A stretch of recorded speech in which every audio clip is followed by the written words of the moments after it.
Hey, what's up, everyone? Today we're talking about populism. Populism's made a pretty big comeback in the 21st century.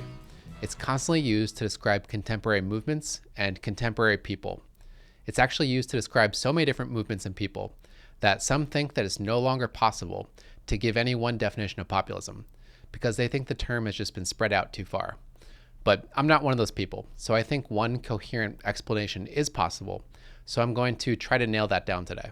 Okay, so what is populism? I think a good place to start is to think about diversity.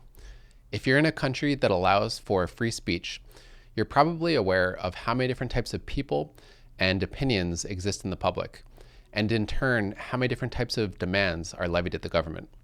So that's a normal state of affairs in any type of society that allows for free speech. You get lots of different types of people and lots of different types of opinions and demands, and they can't be neatly reconciled with each other.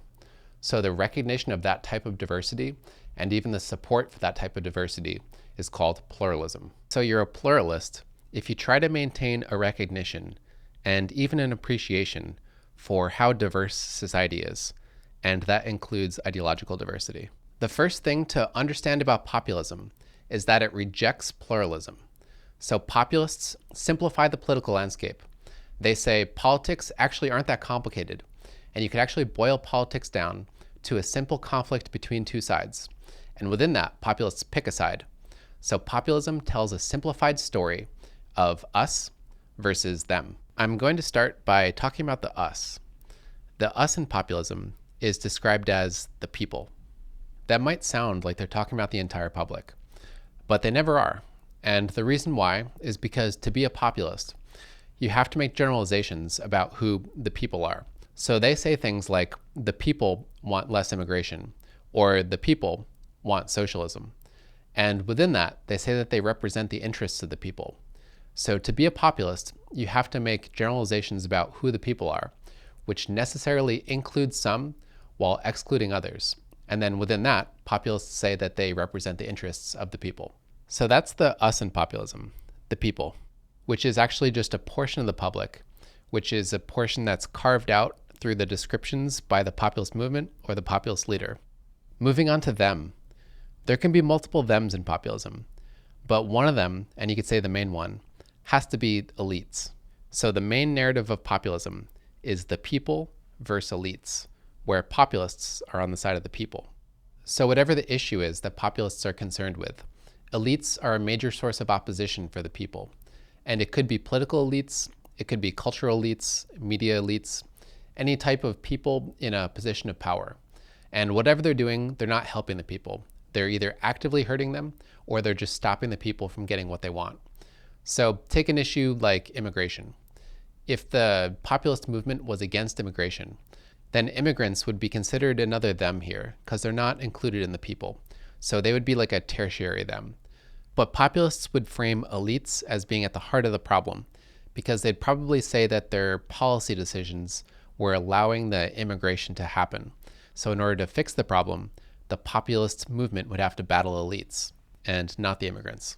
That's just one example, but that dynamic should work for any populist movement.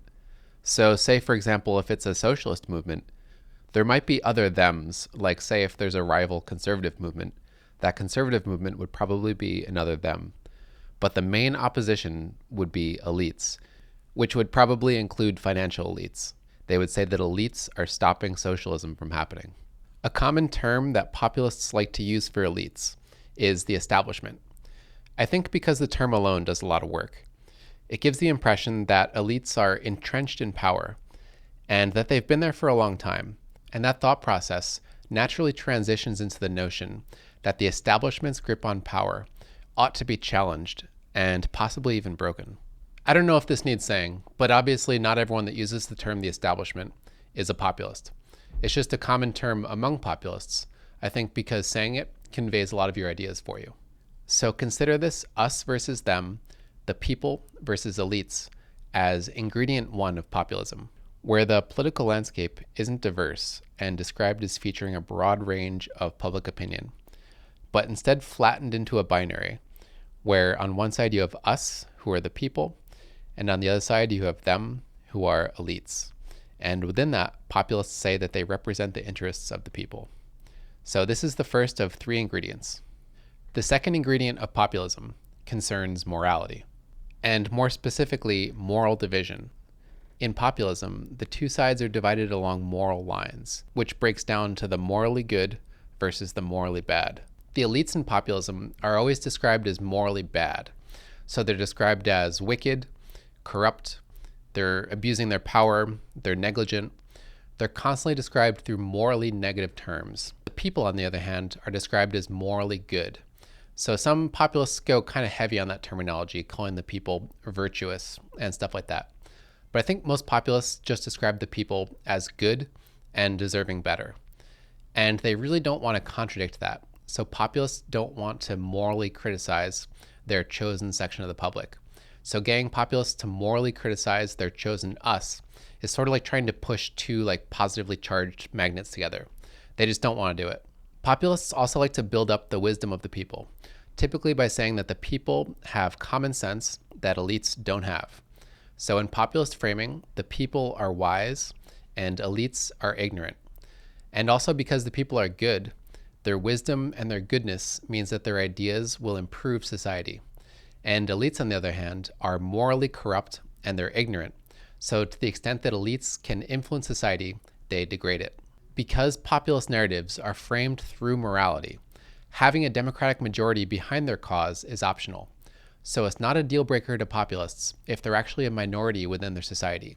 They think that they can still call themselves the people because their claim is based in morality and not actual numbers. So ingredient number 2 was moral division. Society is divided by populists along moral lines, the morally good people versus the morally bad elites. The third major ingredient is that the views of the people are supreme. Populism places the people on the moral high ground and elites on the moral low ground. The people are morally good and wise, and elites are morally corrupt and ignorant. From that perspective, it's probably not appealing to grant legitimacy to what elites have to say. And it's also not appealing to work cooperatively with elites. So this places populists in an inherently combative political position, where the views of the people, which means the views of the populist movement and the populist leader, are supreme. Which means that once the views of the people are established, populists really don't want those views to be contradicted, especially if that contradiction comes from outside of the people. So the views of the people are granted especially strong legitimacy. As you may have gathered from what I've said so far, populism itself isn't very deep and is often called by academics a thin ideology. So populism tends to be accompanied by other isms in order to flesh things out more. To make some generalizations, populist movements on the right are often accompanied by nationalism, and populist movements on the left are often accompanied by socialism. If a movement has an especially strong ism to it, an ism with an especially strong doctrine, like Marxism-Leninism, then we don't need to bring in the label of populism, because calling that movement Marxist-Leninist does a good enough job of accounting for the whole thing. But isms like nationalism or socialism are more ambiguous. So if calling it populist on top of that is accurate, then it brings helpful context to the movement. I've been holding off on doing this, but I think it's time to bring in some examples of populism. Here is a partial list of major contemporary political figures that are widely considered populist. And I'll add Occupy Wall Street too, as an example of a contemporary movement that's widely considered populist and was notably leaderless, so you don't necessarily need a strong, charismatic leader for your movement to be considered populist. There's one name on this list that's especially contested, where about half the academic work I read considered him a populist, and the other half didn't. The other half pushed back on that, and that's Bernie Sanders, which I think comes down to different perceptions of what his movement was about, and also messy conceptions of populism. So I'm going to put an asterisk next to his name. I personally consider him a populist, but he's not as on the nose as the rest of the people on this list. So he doesn't have a lot of the tendencies of other populists. Speaking of which, let's get into the tendencies of populism. So these aren't requirements, but instead just notable tendencies of populism.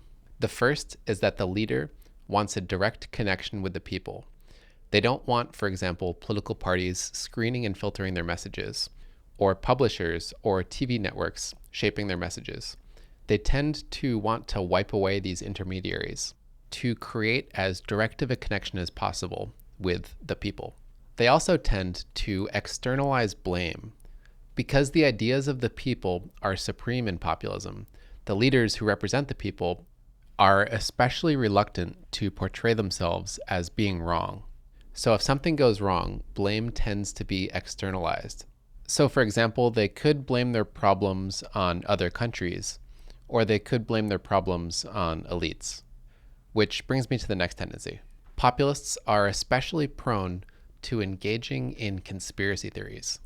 I was hesitant to say this one because conspiracy theories are already stigmatized, and I don't want to add to that. So it's worth saying that elites sometimes do engage in conspiracies, and that's just demonstrably true. So this is just saying that populists are especially prone to engaging in conspiracy theories, especially if something is going wrong for that populist. It's natural for them to suggest that it's happening because elites are conspiring against them. The fourth tendency is just for populist politicians, and that's stress testing institutions. Populist politicians tend to test the institutional strength of the countries that they come into power in. They tend to see political institutions, like constitutions and court systems, as things that should further their power and not check it. So populists often test the strength of institutions that are designed to check their power. Countries with weaker institutions are sometimes taken over by populists who rewrite their constitutions or reshape their courts in a way that helps them consolidate power, stay in office, and check the power of political opposition. Okay, so we have our 3 necessary ingredients for populism and 4 additional tendencies of populism. If I wanted for some reason to give a concise definition of populism, I'd do it by somehow summarizing these 3 necessary ingredients.